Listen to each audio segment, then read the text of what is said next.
Hello student, welcome on my YouTube channel the success zone. तो मैं आपको आज से साइंस स्टार्ट कराऊंगी। वीडियो काफी लेट आ रहे हैं आपके पास, तो अभी से हम साइंस की वीडियो आपको देंगे। साइंस में हमें तीनों साइंसों को कंप्लीट करना है, जैसे फिजिक्स, केमिस्ट्री एंड बायोलॉजी। आप समझेंगे मैं आपको बायोलॉजी से स्टार्ट करा रही हूँ। क्यों करा रही हूँ? क्योंकि जो हमारा बायोलॉजी का सब्जेक्ट होता है वो बहुत इजी होता है। हम उसको काफी देर तक लर्न करके रख सकते हैं, मैक्सिमम डेज तक हम उसको लर्न कर सकते हैं। हम चीजें भूलते नहीं है, क्योंकि बायोलॉजी जब हम आपको पढ़ाते हैं या समझाते हैं तो उसमें हर चीज हम आपको अपने आसपास की चीजों से रिलेटेड करके समझाते हैं, तो वो आपको ज्यादा टाइम तक याद रहती है। वहीं अगर हम आपको फिर उसके बाद क्या पढ़ाएंगे, फिजिक्स, तो जिससे अगर हम बीच में आपको फिजिक्स पढ़ाएंगे तो आपको वो बाद में याद रहेगी, आप चीजों को भूलोगे नहीं, मिक्सअप नहीं होगा। इसलिए हम बायोलॉजी से स्टार्ट करेंगे। बायोलॉजी मतलब जीव विज्ञान से। अच्छा, जीव विज्ञान की डेफिनेशन क्या होती है, किस चीज को बोला जाता है जीव विज्ञान? तो जीव विज्ञान जब जंतुधारियों की हम अध्ययन करते हैं, हम जीवों के बारे में अध्ययन करते हैं, तो उस चीज को क्या बोलते हैं? जीव विज्ञान के बारे में हम पढ़ रहे हैं। बायोलॉजी टर्म से क्या मतलब होता है? बायो का मतलब होता है लाइफ, ठीक है। बायो का क्या मतलब हो गया? लाइफ। और जो लोगी लगा होता है उसको हम लोगस पढ़ते हैं। लोगस का क्या मतलब होता है? स्टडी, ठीक है। तो हम लाइफ के अध्ययन करते हैं, मतलब जीवों की लाइफ के बारे में पढ़ते हैं, उनके जीवन के बारे में पढ़ते हैं। उसी चीज को हम बायोलॉजी या जीव विज्ञान कहते हैं। इतना आपको समझ में आ गया? यहाँ पे कुछ वैज्ञानिक टर्म्स हैं, जीव वैज्ञानिक टर्म्स, जो आपको याद करने होंगे। आपसे एग्जाम में बहुत बार पूछ लिया जाता है। जैसे आपसे पूछा जाएगा एपीकल्चर किसको बोलते हैं? एपीकल्चर, ये एग्जाम में बहुत ज्यादा आता है कि एपीकल्चर हम किस चीज की स्टडी को बोलते हैं। एपीकल्चर हम किस चीज को पढ़ रहे हैं, किसके बारे में हम पढ़ रहे हैं, उस चीज को हम एपीकल्चर। तो एपीकल्चर से याद रखना, एपीकल्चर जो होता है वो मधुमक्खी की स्टडी को बोलते हैं। जो मधुमक्खी की स्टडी होती है, जो मधुमक्खियों के बारे में हम पढ़ते हैं, वो सब किस में आता है? हमारा एपीकल्चर में। वहीं फिर नेक्स्ट क्या होगा? सेरीकल्चर। सेरीकल्चर, इसको हम क्या बोलेंगे? जो आपने देखे होंगे रेशम का पेड़ होता, रेशम के पेड़ पे वो छोटे छोटे जो कीड़े लगे होते हैं उनको रेशम कीट बोलते हैं, जिससे हमें रेशम प्राप्त होता है। तो उनकी स्टडी को हम बोलते हैं सेरीकल्चर। अभी आपके स्क्रीन पे इनकी पूरी लिस्ट आ रही होगी, जिसमें आपको एपीकल्चर, सेरीकल्चर, ये सब कुछ आपको लिख के आ रहा होगा कि कौन से टर्म से हम किस चीज की स्टडी को डिफाइन कर रहे हैं, यहाँ पे किस चीज को हम बता रहे हैं। तो आप वो लिस्ट देखते जाना। साथ में हम क्या, एक सेरीकल्चर होता है, एक सेल्वीकल्चर होता। सेल्वीकल्चर, तो यहाँ पे कंफ्यूज नहीं होना कि सेरी और सेल्वी। सेरी होगा तो रेशम का अध्ययन, रेशम के कीटों का अध्ययन, और जब सेल्वी बोलेंगे तो पेड़ों के बारे में आएगा। किसके बारे में आएगा? पेड़ों के, जो कष्टी पेड़ होते हैं ना, उनके पेड़ों के अध्ययन के बारे में हम यहाँ पे बताएंगे। वहीं अगर हम आगे की बात करें, आगे चले, तो माइको और फाइको करके भी हमें टर्म मिलते हैं, जो एग्जाम में याद आता है कि माइको किसकी स्टडी होती है? माइकोलॉजी।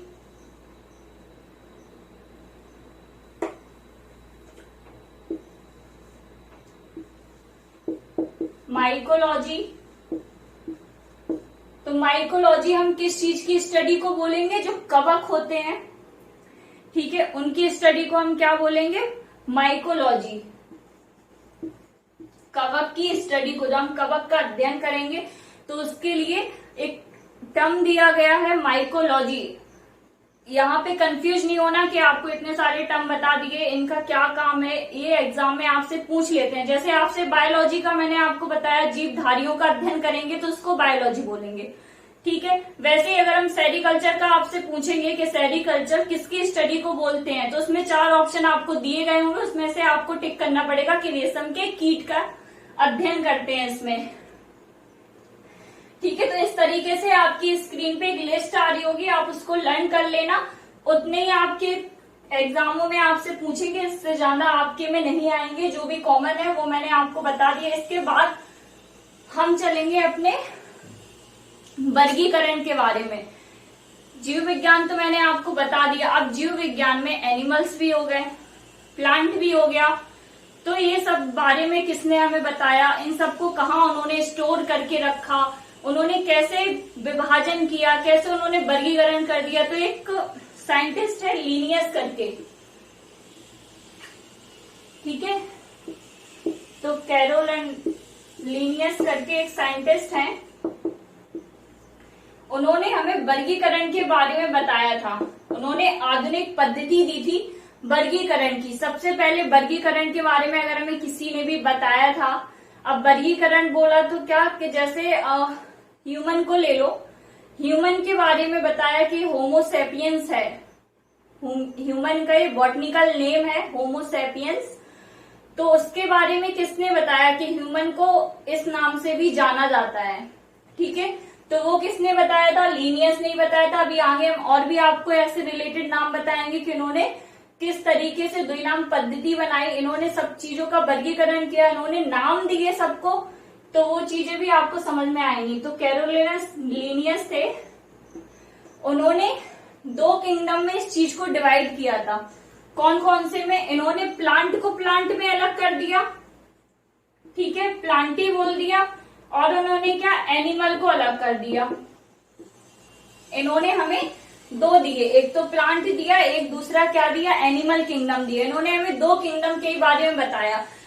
अच्छा, हर प्लांट को हम एक ही स्पीसीज में नहीं रख देंगे ना कि एक ही ग्रुप में हमने सारे प्लांट को रख दिया। किसी प्लांट का नेचर कुछ होता है, किसी प्लांट का ग्रोथिंग का नेचर कुछ और होता है। तो वो सारे प्लांट अलग अलग टाइप्स के होते हैं, अलग अलग नेचर्स के होते हैं। तो वो हमें किसने बताया, इनके बाद एक साइंटिस्ट आए, इन्होंने तो हमें सबसे स्टार्टिंग में बता दिया। सबसे स्टार्टिंग में इन्होंने आधुनिक वर्गीकरण कर दिया, इसीलिए इनको क्या कहते हैं, father of taxonomy. Father of taxonomy, ठीक है। इन्होंने टैक्सोनॉमी के बारे में बताया, वर्गीकरण के बारे में बताया। इन्होंने क्या बताया, प्लांट को हम प्लांट में रख देंगे, जो हमारे एनिमल होंगे उनको हम एनिमल किंगडम में रख देंगे, ठीक है। बायोलॉजी के फादर कौन है, अरस्तु। ये तो सभी जानते होंगे कि अरस्तु बायोलॉजी के फादर है, ठीक है, जिनको फादर ऑफ बायोलॉजी बोला जाता है। वैसे इनको क्या बोला जाता है, फादर ऑफ टैक्सोनॉमी। इनके बाद एक और साइंटिस्ट आए, विटेकर करके, ठीक है, विटेकर। इनका नाम है WH विटेकर, ठीक है। WH विटेकर करके एक साइंटिस्ट आए। वो कब आए, सन 1969 में। ये सन आप याद कर लेना, इनका सन कई बार एग्जाम में आ जाता है कि जो द्विवर्गीकरण दिया था, द्विपदी वर्गीकरण दिया था, वो किस साइंटिस्ट ने दिया था और कब दिया था। तो आपसे सन भी पूछ लेंगे, इनका नाम भी आपसे पूछ लेंगे। इन्होंने फिर 5 किंगडम बनाए। इन्होंने कितने किंगडम में डिवाइड किया, 5 में। इन्होंने प्लांट के बहुत सारे किंगडम बनाए। इन्होंने सब चीजों को अलग अलग रख दिया। इन्होंने हमें बताया कि हर चीज अलग होती है, फंगाई अलग होती है, जो एल्गी लगती है वो अलग होती है। इन्होंने वो हर एक चीज अलग अलग किंगडम में बता दी हमें। तो इन्होंने 5 कौन कौन से दिए, सबसे पहले इन्होंने मोनेरा दिया, दूसरा इन्होंने प्लांटी दिया, इन्होंने मोनेरा दिया, प्लांटी दिया, और क्या दिया इन्होंने, एनिमल इन्होंने भी बताया, एनिमल, ठीक है। तो इन्होंने प्लांटी के बारे में बताया, एनिमल के बारे में बताया, और किस चीज के बारे में बताया, प्रोटेस्टा किंगडम। इन्होंने एक क्या दिया, इन्होंने तीसरा प्रोटेस्टा, ठीक है। चौथा इन्होंने क्या दिया, फंगाई।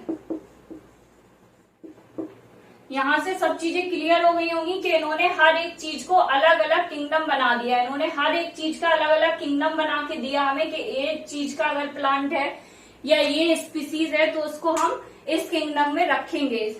सभी इन्होंने किंगडम बनाए। इन्होंने 5 किंगडम बनाए। कब इन्होंने दिया था, 1969 में इन्होंने हमें इतना बता दिया था, ठीक है। अब इन्होंने इस चीज को डिफाइन किया, तो इन्होंने कोई एक कैरेक्टर लिया होगा जिसके बेसिस पे इन्होंने 5 किंगडम बना के दे दिए, ठीक है। तो इन्होंने कैरेक्टर लिए कई चीजों के। जैसे अगर हम मोनेरा की बात करें, मोनेरा, तो उसमें किस किन किन चीजों को इन्होंने रखा जो हमारे प्रोकैरियोटिक हो गए। जितने भी प्रोकैरियोटिक प्लांट होंगे हमारे या ऑर्गन होंगे वो किस में रखे जाएंगे, मोनेरा में। ठीक है, एक आपने सुना होगा माइकोप्लाज्मा होता है, सबसे छोटा जीवधारी होता है, तो वो भी किस में रखा गया, मोनेरा में, माइकोप्लाज्मा। अच्छा, यहाँ पे माइकोप्लाज्मा एक ऐसी चीज है जो विदाउट ऑक्सीजन के भी लिविंग कर सकता है। एक ऐसा जीव है, सबसे स्मॉलेस्ट जीव है और वो विदाउट ऑक्सीजन के भी जिंदा रह सकता है। ठीक है, तो इन्होंने इस बेसिस पे रखे, इसमें माइकोप्लाज्मा, प्रोकैरियोटिक और जीवधारी जितने भी हैं वो सब इन्होंने मोनेरा में रख दिए। अभी बात करें प्लांटी। प्लांटी में इन्होंने क्या किया, प्लांटी में इन्होंने प्लांट्स को रखा। ठीक है, जितने भी यूकैरियोटिक प्लांट हैं, यूकैरियोटिक प्लांट हो गए, उन्होंने किसमें रखा, प्लांटी में उसको रख दिया। ठीक है, प्लांटी में इन्होंने और क्या क्या रखा, शैवाल रखा, जो शैवाल, ठीक है, शैवाल इन्होंने रखा, कवक इन्होंने रखा, ये सारे इन्होंने किस चीज में रख दिए, प्लांटी में इन्होंने रख दिया। एनिमल्स में इन्होंने वो सारे एनिमल्स रख दिए जो जीवधारी हैं। ठीक है, इन्होंने वो सारे किस में रख दिए, एनिमल्स में रख दिए। इन्होंने ह्यूमन को भी किस में रखा, एनिमल किंगडम में ही रखा इन्होंने ह्यूमन को भी। ठीक है, क्योंकि जो स्तनधारी हैं, जो जीवधारी हैं, वो सब इन्होंने किस में रखे, एनिमल में रख दिया। ठीक है, अभी फंगाई, फंगाई आप लोग खुद ही समझ गए होंगे, जब इन्होंने फंगाई किंगडम बनाया तो फंगाई को इसमें रखा, फंगाई किंगडम बनाया इन्होंने तो उसमें फंगाई को रखा, यूकैरियोटिक जीवधारियों को रखा, जितने भी यूकैरियोटिक जीवधारी थे उन्होंने यूकैरियोटिक जीवधारियों को रखा फंगाई में। फंगाई में यूकैरियोटिक जीवधारियों को रखा। ठीक है, और फंगाई की अगर हम बात करें तो फंगाई की जो लेयर होती है, फंगाई वो किससे बनी हुई होती है, काइटिन से। ये एग्जाम में बहुत ज्यादा पूछ लेते हैं कि फंगाई की जो सेल वॉल होती है वो किससे बनी हुई होती है, तो वो काइटिन से बनी हुई होती है। फंगाई की सेल वॉल किससे बनी हुई होती है, सेल वॉल का क्या मतलब, जो झिल्ली बनी हुई होती है फंगाई की वो किससे बनी हुई होती है, काइटिन से। ये एग्जाम में बहुत ज्यादा पूछा जाता है, तो आप ये याद कर लेना। ठीक है, तो यहाँ पे किंगडम तो इन्होंने बता दिए कि किंगडम कौन कौन से, इन्होंने 5 किंगडम में रख दिया। प्रोटेस्ट जो एक किंगडम है प्रोटेस्टा, उसमें इन्होंने सारे एल्गी, ठीक है, यूगेलियना जो है वो रख दिया, अमीबा है वो रख दिया उन्होंने, ये सब उन्होंने किस में रख दिए, प्रोटेस्टा में रख दिए। प्रोटेस्टा में कौन कौन से रखे, प्रोटेस्टा किंगडम में, प्रोटेस्टा किंगडम में उन्होंने यूग्लिनिया को रख दिया, जो अमीबा होता है उसको रख दिया। ठीक है, ऐसे जितने भी जीव हैं उनको उन्होंने किस में रख दिया, प्रोटेस्टा में रख दिया। ये भी यूकैरियोटिक जीव ही रखता है। यहाँ पे आपको चीजें बहुत ज्यादा, 4 में एक चीज कॉमन लग रही होगी कि हमने जब प्लांटी की बात की तो हमने आपको बताया कि उसमें यूकैरियोटिक जीव रहते हैं। हमने जब एनिमल की बात की तब हमने आपको एक टर्म बताया यूकैरियोटिक, इसमें भी रहते हैं। तो आप इतना याद कर लेना, अगर आपसे क्वेश्चन पूछ लिया जाए कि यूकैरियोटिक जीव किसमें नहीं पाए जाते हैं तो आप ऑप्शन में टिक करना मोनेरा। मोनेरा एक ऐसा किंगडम है जिसमें यूकैरियोटिक नहीं पाए जाते, उसमें सिर्फ और सिर्फ प्रोकैरियोटिक ही जीवों को रखा जाता है, उसमें यूकैरियोटिक को नहीं रखा जाता। इसके बाद जो द्विनाम पद्धति है, द्विनाम पद्धति मतलब क्या होता है, जैसे किसी ने चीजों को बताया कि इसका नाम ये है, नाम दिए उन्होंने, ठीक है, तो ये नाम किसने दिए, लीनियस ने। ठीक है, लीनियस ने द्विनाम पद्धति के बारे में बताया, उन्होंने वर्गीकरण किया, नामों के बारे में बताया। उन्होंने क्या बताया कि कोई चीज है, किसी भी चीज का, किसी भी आप फल का नाम ले लो, या हम बात करें होमोसैपियंस, ठीक है, होमोसैपियंस, ये ह्यूमन का नाम है होमोसैपियंस, ह्यूमन का है ये नाम, बॉटनिकल नाम है ये ह्यूमन का, होमोसैपियंस। अच्छा, होमोसैपियंस के आगे लिन ऐसे ऐड रहता है छोटे शब्दों में, ठीक है। तो इन्होंने हमें क्या बताया द्विनाम पद्धति के बारे में, इन्होंने हमें 1753 में एक पद्धति दी। कौन सी पद्धति? द्विनाम पद्धति, द्विनाम पद्धति इन्होंने हमें दी 1753 में। इन्होंने क्या बताया कि कोई भी जब बॉटनिकल नाम बनेगा, जेनेरिक नाम बनेगा, तो वो किन दो चीजों से मिलकर बनेगा। एक तो वो लैटिन भाषा में लिखा जाएगा, लैटिन भाषा में लिखा जाएगा, उसका जो फर्स्ट लेटर होगा वो कैसे लिखा जाएगा, आपको वो कैपिटल लिखना है, ठीक है, कैपिटल। और वो क्या बोलेंगे, जेनेरिक होगा। फर्स्ट लेटर को हम क्या डिनोट करेंगे, जेनेरिक, और दूसरे लेटर को हम क्या डिनोट करेंगे, स्पीसीज, स्पीसीज और जेनेरिक बोलेंगे। दूसरा लेटर स्मॉल से स्टार्ट होगा, पहला कैपिटल से बोलेगा।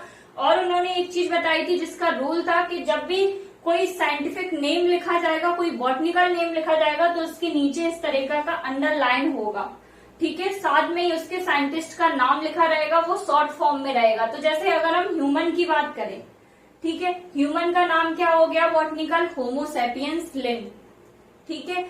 तो होमो क्या हो जाएगा हमारा, जेनेरिक, होमो क्या हो जाएगा यहाँ पे, जेनेरिक। अभी आपको बताया फर्स्ट लेटर कौन सा होगा, जेनेरिक, ठीक है। और सेकंड लेटर स्पीसीज,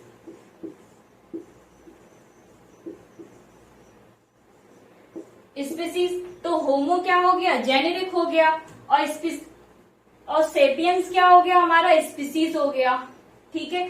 तो जब भी कोई भी साइंटिफिक नेम लिखा जाएगा, आपको स्पीसीज पहले लिखना है, बाद में आपको जेनेरिक लिखना है। अब आप सोच रहे होंगे कि ऐसा क्वेश्चन लिखने को नहीं आएगा, आपसे वो पूछ लेंगे कि जो लीनियस ने द्विनाम पद्धति दी है वो किन स्टेटमेंट पे बेस्ड दी है, उन्होंने क्या बताया, फर्स्ट लेटर कैसा होना चाहिए, जेनेरिक या स्पीसीज क्या होना चाहिए। तो इस तरीके के आपको स्टेटमेंट मिल जाएंगे, या वो आपसे सीधा सीधा 4 ऑप्शन देके आपसे क्वेश्चन पुटअप कर लेंगे कि किन दो नामों से मिलकर बनता है द्विनाम पद्धति। तो आपको बताना होगा स्पीसीज और जेनेरिक 2 नामों से बनके बनता है। ये लैटिन भाषा में ही लिखे जाते हैं, जितने भी बॉटनिकल साइंटिफिक नेम होंगे वो किस भाषा में लिखे जाएंगे, लैटिन भाषा में ही लिखे जाएंगे, ठीक है। यहाँ पे और नामों को हम देखेंगे, और भी चीजों के साइंटिफिक नाम देखते हैं, आपको बताते हैं, आपको चीजें समझ में आ जाएंगी।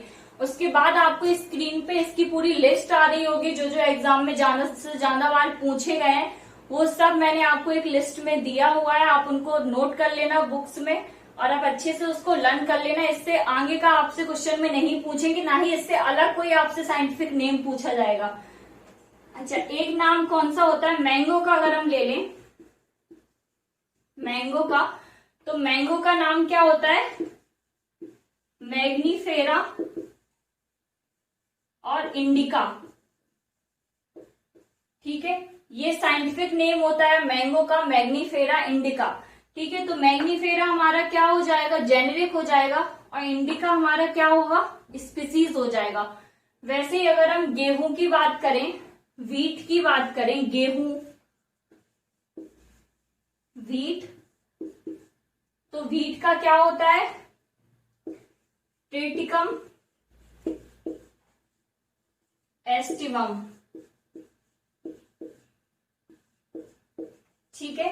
ये किसका हो गया, वीट का हो गया। इसमें भी सबसे पहला अगर वर्ड हम पूछे तो क्या होगा, जेनेरिक, और दूसरा क्या होगा, स्पीसीज होगा। इसी तरीके से आपको बहुत सारी चीजों के मिल जाएंगे। आपको लिस्ट में एक दिख रहा होगा मस्टर्ड का, सरसों, जिसको हम सरसों बोलते हैं, उसको बॉटनिकल नेम उसका क्या है, ठीक है। तो वो सब आपको दिख रहा होगा। जैसे सरसों का ब्रैसिका हो गया, कंपेरिजन ऐसे करके, जैसे चावल का बोले तो ओराइजा सटाइवा हो गया चावल का करके, इस तरीके की आपको पूरी लिस्ट दिख रही होगी। आप पूरी लिस्ट अच्छे से लर्न कर लेना। तो आपके साइंटिफिक नेम भी हो गए जो आपसे एग्जाम में पूछेंगे। मैंने आपको बायोलॉजी की स्टडी भी आपको बता दी लिस्ट में कि आपसे कौन कौन सी चीज की स्टडी आपसे पूछ लेंगे। इस चीज की स्टडी को हम क्या कहते हैं, एपी हो गया, माइको हो गया, फाइको हो गया, सहवाल का पूछ लिया या कबक का, ऐसा कुछ भी तो आप उससे बता देंगे। एक होता है स्टडी जिसमें आपको ऑप्शन में वो इजीएस्ट चीज तो आपसे नहीं देंगे ना कि इजी आपसे पूछ लिया। जैसे अगर हम सांप की स्टडी की बात करें, सांप की स्टडी, स्नेक की, तो एक तो इसको बोलते हैं सरपेंटोलॉजी। सरपेंटोलॉजी तो वो आपको ऑप्शन में सरपेंटोलॉजी कभी नहीं देंगे, क्योंकि सरपेंटोलॉजी दे दिया तो आगे लगा है सर्प, तो आप समझ जाओगे कि सांप की स्टडी के बारे में बात कर रहे हैं। तो वो आपको ऑप्शन में क्या देते हैं, ऑफीलॉजी करके देंगे। तो आपको टिक करना है कि किसकी स्टडी के बारे में बता रहा है, सांप की स्टडी के बारे में बता रहा है। आपसे आपकी जो टेक्सोनॉमी है या जो वर्गीकरण है हमारा, उतना आपसे नहीं पूछा जाएगा आपसे एग्जाम में। तो आज आप हमारे वीडियो को अच्छे से लर्न कर लीजिए, कॉपी में नोट करके देख लीजिए। कोई भी चीज समझ में नहीं आती है तो आप कमेंट बॉक्स में जाके कमेंट करिए, शेयर करिए। Thank you.